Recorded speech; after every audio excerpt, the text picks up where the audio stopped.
Mainit na balita.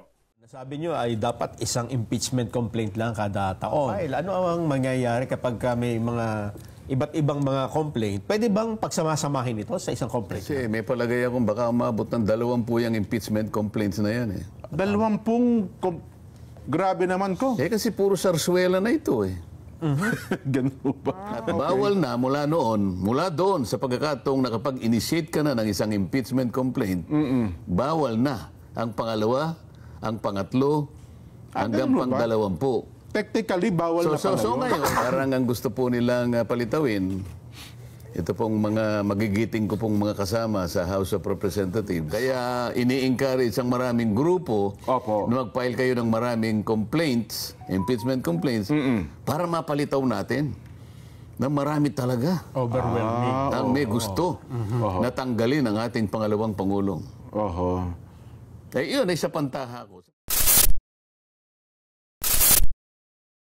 Lalo na ngayon, Jen, ha? Mainit na mainit itong pinag-uusapang impeachment dyan sa Kamara. Ha? Oo. Kung napag-usapan natin kahapon, nasabi nyo ay dapat isang impeachment complaint lang kada taon. Paano kung may nag-file ng, di ba, may nauna na. Oo. Tapos may pangalawa. At meron pa yatang pangatlong magpapile. Ano ang mangyayari kapag may mga iba't ibang mga complaint? Pwede bang pagsamasamahin ito sa isang complaint lang? Kasi may palagay akong baka umabot ng 20 yung impeachment complaints na yan eh. 20? Grabe naman ko. Eh kasi puro sarsuela na ito eh. Ganun ba?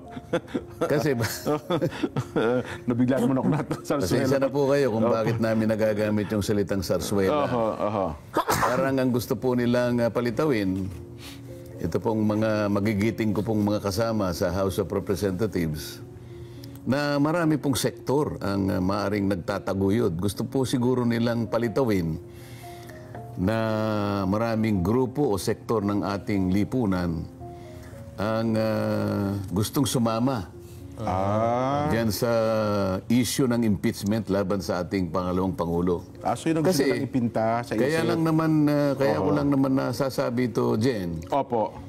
sapagkat alam naman nila. Ewan ko lang, baka naman nakalimutan na nila, Jen. Opo.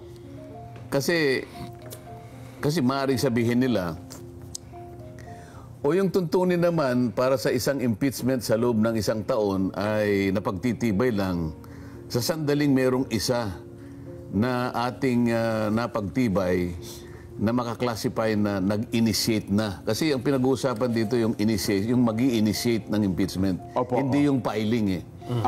Okay. Yung operative board kasi, hindi yung filing. Kundi yung but the initiation of an impeachment complaint. Okay, opo. So yung pag-initiate ng impeachment complaint ay nagagawa lamang ay kapag yun ay mismong nai-refer na sa isang komite. Oho. Sa mga tweet, yung aktong pagre-refer, for example, ng leadership sa Committee on Justice, na yun naman talaga ang kapupuntahan ayon sa aming tuntunin, sa makatid, sa puntong yun, meron ng na-initiate.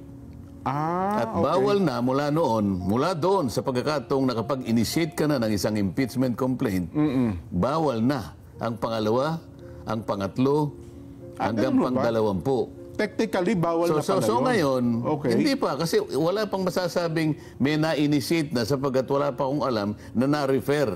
Tama kayo. Opo, Justice parang Committee. tinanggap lang lahat ng Ang Secgen. panilitawin lang siguro nila Opo. ngayon, kaya ini-encourage ang maraming grupo Opo. na mag-file kayo ng maraming complaints, impeachment complaints, para mapalitaw natin na marami talaga Overwhelming. ang may gusto na tanggalin ang ating pangalawang Pangulong. Oho. Eh, yun ay sa pantaha ko. Sapagkat, kung talagang nakinig lang kasi sila dyan, babalik na naman tayo doon sa unang isyong pinagtatalunan natin eh. Opo. Ang Pangulo ng Republika ng Pilipinas ang nagbigay ng kanyang saloobin. Jen, hindi karaniwang tao ito, Jen, ha? Ay, opo naman. Oho. Kapag sinabi mong Pangulo ng Republika ng Pilipinas, tayo ang nagluklok doon sa magitan ng ating kapangyarihan na iluklok ang isang leader ng ating bansa. Sa pamamagitan ng eleksyon, opo naman. O hindi mong mamaliitin yung opinion niyan, yung saloobin. Ang totoo niyan kahit napanaginip niya lang dyan Halimbawa, nagkwentuhan kayo, Pangulo ng Pilipinas, Jen. Totoo. Akalain mong mapanaginipan ko. Sabi ng Pangulo. Kwento lang, panaginip lang. Oo. Na bigla kong nakita ang bansa natin. Talagang nasa, nasa level na ng isang matagumpay na isang bansa. Pa? Oo. Hindi ka ba masasayahan dun, Jen? Pa yun naman, kahit panaginip lang ng Pangulo. Panaginip lang yun Totoo Ibig naman. sabihin, lahat ng maaring reaksyon, opinyon, o pagpapahayag ng Pangulo, hindi karaniwang bagay yun, Jen. Oho. Ngayon, nung sabihin niya, itong mga bagay na nauukol sa inyong pinagtatalunan ngayon, mga isyong ginugulo ninyo, nauuwi pa nga sa pag-impeach sa ating Vice President, ang lahat ng yan sa aking palagay ay walang kapupuntahan. Sapagkat yan ay makakapag-aabala lang sa inyo Sa dalawang kapulungan. At hindi magko-contribute ng kahit anong pagtatagumpay at kabuluhan sa isang buhay ng isang Pilipino. Oho. At sa aking palagay, yan ay isang bagyo na nasa isang tasang kape. Isip-isipin mo yan din. Storm in a teapot. Oo. Opo. Ngayon, kung kami sa House of Representatives, matibay ang ating pagpapahalaga sa ating leader. Ito nga, gumawa silang manifesto Opo, oo. Kahapon, tinatalakay na natin yan, Kong. O ito babasahin ko itong...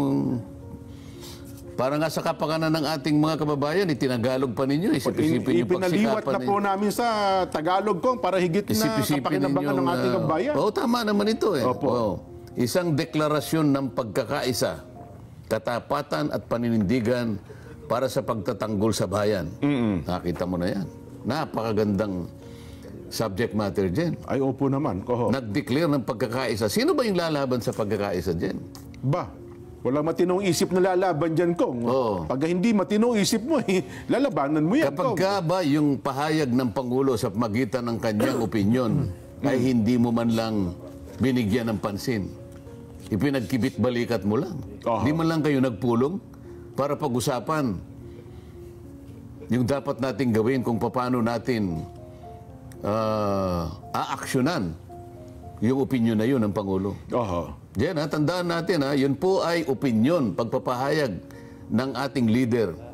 Hindi po nanggaling sa isang karpintero. Hindi po nanggaling sa mangingis. Kung sino man. Oho. Kung sino man. Aha. O sa tindera sa palengke. Hindi sa pagmamaliit po ng mga opisyo sa ating bansa. Ang gusto lang po nating i-dramatize at bigyan po ng emphasis. Ito po ay pagpapahayag ng Pangulo ng Republika. Oho. Kung kayo po ay nagdeklara ng pagkakaisa, katapatan at panindigan para sa pagtatanggol sa bayan, ang sinabi ng Pangulo may kinalaman sa pagtatanggol sa bayan.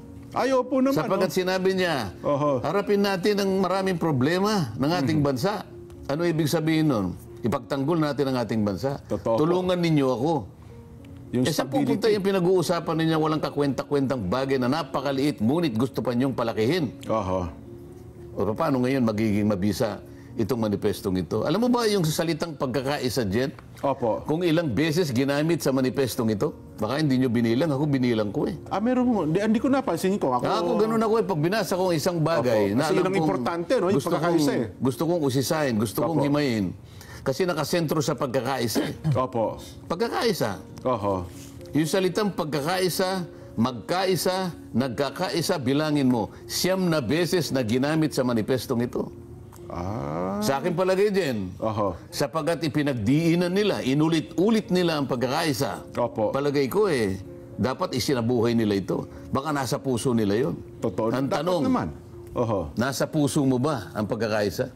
Hari nawa, Kong. Nasa puso talaga nila. Kung gano'n kung nasa puso mo, bakit naghihintay pa kayo ng 20 impeachment complaints?